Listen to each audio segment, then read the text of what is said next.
नमस्कार।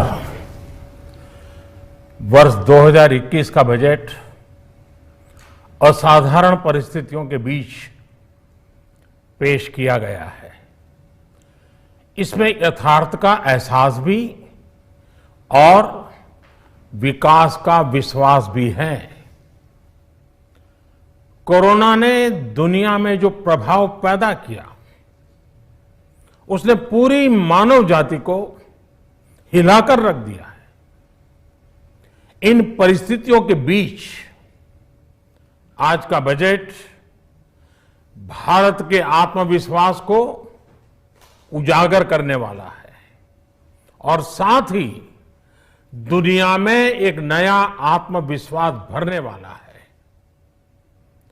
आज के बजट में आत्मनिर्भरता का विजन भी है और हर नागरिक, हर वर्ग का समावेश भी है।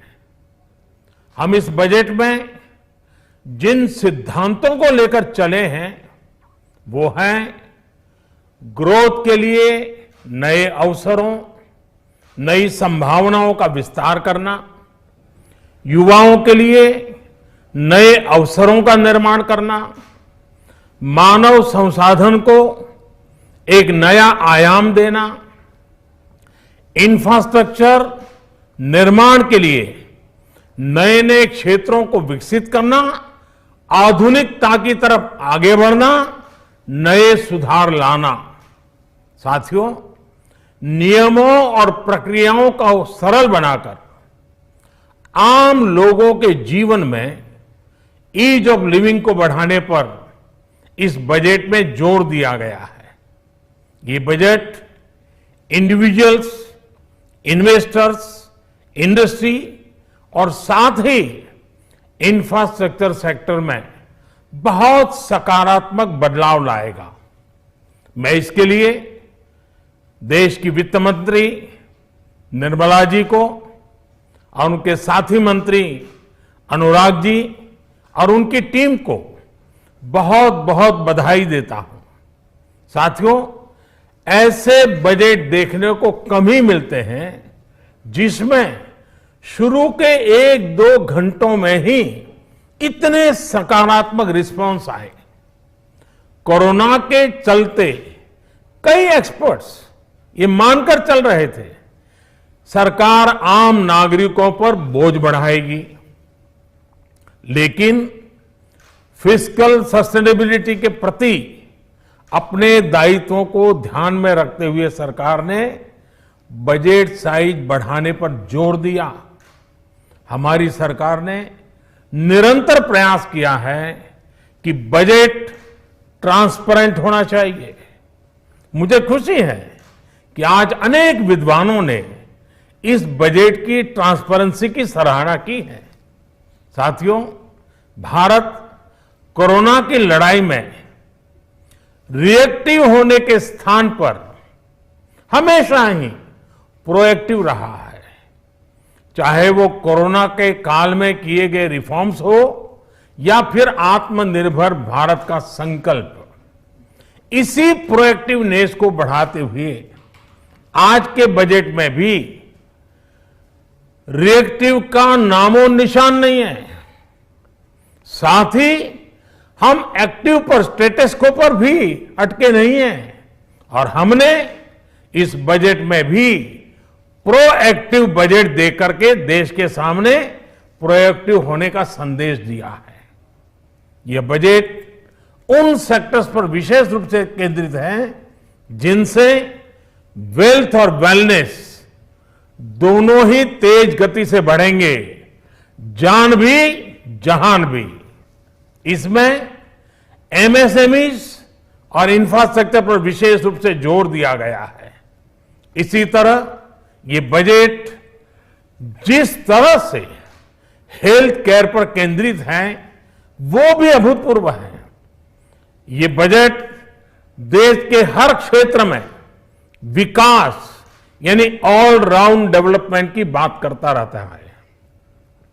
खास तौर पर मुझे खुशी है कि इस बजट में दक्षिण के हमारे राज्य, पूर्वोत्तर के हमारे राज्य और उत्तर में लेह लद्दाख जैसे क्षेत्रों में विकास पर विशेष ध्यान दिया है।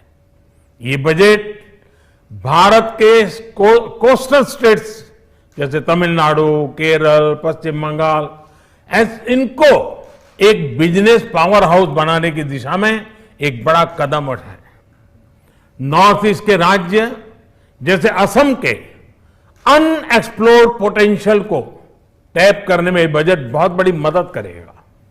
इस बजट में जिस तरह से रिसर्च एंड इनोवेशन इकोसिस्टम पर बल दिया गया है, जो प्रावधान किए गए हैं, उनसे हमारे युवाओं को ताकत मिलेगी।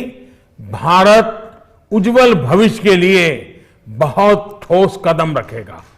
साथियों, देश के सामान्य मानवी का, महिलाओं का जीवन आसान बनाने के लिए उनके स्वास्थ्य, स्वच्छता, पोषण, शुद्ध जल और अवसरों की समानता, इस पर इस बजट में विशेष बल दिया गया है।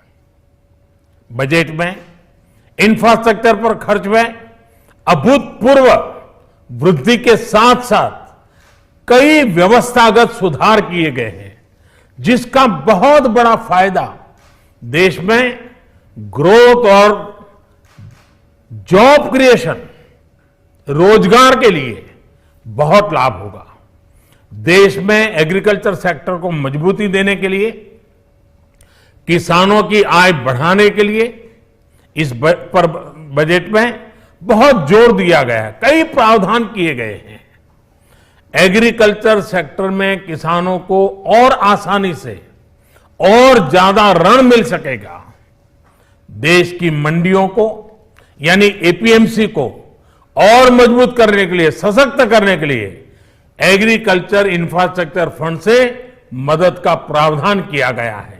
ये सब निर्णय ये दिखाते हैं कि इस बजट के दिल में गांव है, हमारे किसान है। एमएसएमई सेक्टर को गति देने के लिए, रोजगार के अवसर बढ़ाने के लिए इस बार एमएसएमई सेक्टर का बजट भी पिछले साल की तुलना में 2 गुना से ज्यादा कर दिया गया है। साथियों, ये बजट आत्मनिर्भरता के उस रास्ते को लेकर आगे बढ़ा है जिसमें देश के हर नागरिक की प्रगति शामिल है। ये बजट इस दशक की शुरुआत की एक मजबूत नींव रखने वाला बजट है। सभी देशवासियों को आत्मनिर्भर भारत के इस महत्वपूर्ण बजट के लिए मैं बहुत बहुत शुभकामनाएं देता हूं। फिर से एक बार वित्त मंत्री जी और उनकी टीम को बहुत बहुत अभिनंदन करता हूं, धन्यवाद करता हूं।